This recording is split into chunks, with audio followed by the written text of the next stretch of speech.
ভুলেও শ্যাম্পুর খালি বোতল ফেলে দিবেন না। শ্যাম্পু শেষ হয়ে যাওয়ার পরে এসব বোতল আমরা ফেলে দেই, অথচ এই বোতলগুলো যে কত উপকারে আসে যারা জানে তারা কখনোই ফেলে দেয় না। এই বোতলের মধ্যে কাঁটা চামচ গরম করে এভাবে ফুটো করতে হবে, এভাবে সম্পূর্ণ বোতলটিকে ফুটো করতে হবে। তবে খেয়াল রাখবেন যাতে এক সাইডেই ফুটো হয়, মানে বোতলের নিচের অংশে এই চামচ যাতে না পৌঁছায়। আপনি হয়তো ভাবছেন আমরা বোতলটিকে নষ্ট করছি। না বন্ধুরা, বোতলটি দিয়ে আমরা অনেক কাজের জিনিস তৈরি করছি। এই বোতলগুলো ফেলে না দিয়ে কাজে লাগাতে পারলে সংসারের অনেক টাকা বেঁচে যাবে। ওকে, আমাদের কাজ হয়ে গেছে।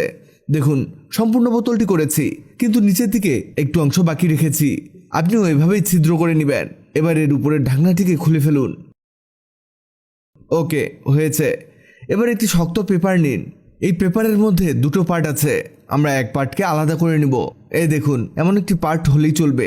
আপনি এখানে যে কোনো পেপার নিতে পারেন। এবার এটাকে পানের মতো করে মুড়িয়ে নিতে হবে। এই দেখুন, ঠিক এভাবে এর উপরের অংশটিকেও মুড়িয়ে নিতে হবে। হয়েছে। এবার এর নিচের দিকে কাঁচি দিয়ে ছোট করে দিতে হবে। এই দেখুন, এটাকে একেবারে ফাঁকা করে দিয়েছি। এবার এই বোতলের উপরে এটাকে প্রবেশ করাতে হবে। এটা দেখতে কিছুটা এমন হবে, দেখুন। এবার লাগবে কফি।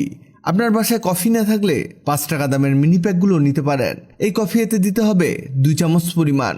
এই যে হয়ে গেছে। কফি প্রবেশ করানো হয়ে গেলে আরও লাগবে লবণ। এখানে খাবার যে লবণ ব্যবহার করেন সেই লবণ হলেই চলবে।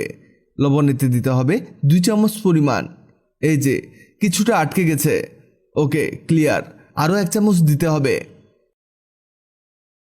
হয়েছে। এবার লাগবে হ্যান্ড ওয়াশ। এখানে ঘ্রাণযুক্ত হ্যান্ড ওয়াশ নেওয়ার চেষ্টা করবেন। এই হ্যান্ড ওয়াশ কিছুটা এতে ঢেলে দিতে হবে, খুব বেশি দিতে যাবেন না, হালকা কিছুটা দিলেই হবে। আরও লাগবে লবঙ্গ। এখানে আমরা যা যা ব্যবহার করেছি সবকিছুই সবার বাড়িতেই থাকে।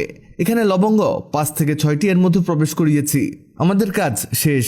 এবার এটা দিয়ে আমরা কি করব বলছি, তার আগে জানিয়ে দিই, আগের ভিডিওতে কমেন্ট করেছেন পঞ্চগড় থেকে তানিম, ইন্ডিয়া আসাম থেকে রক ইয়াসিন, আফ্রিকা থেকে অঙ্কিত কুমার।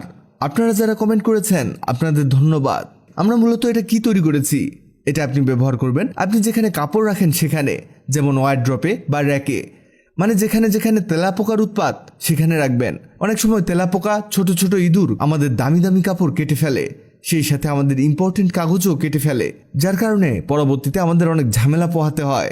তো এই জিনিসটি বানিয়ে ওয়ারড্রপে রাখলে এর ঘ্রাণে এসব পোকামাকড় এর কাছেও আসবে না, সেই সাথে আপনার কাপড় থাকবে সুঘ্রাণযুক্ত। এভাবে যেখানে যেখানে কাপড় রাখেন বা ইম্পর্টেন্ট কাগজ রাখেন সেখানে সেখানে এটা তৈরি করে রাখতে পারেন।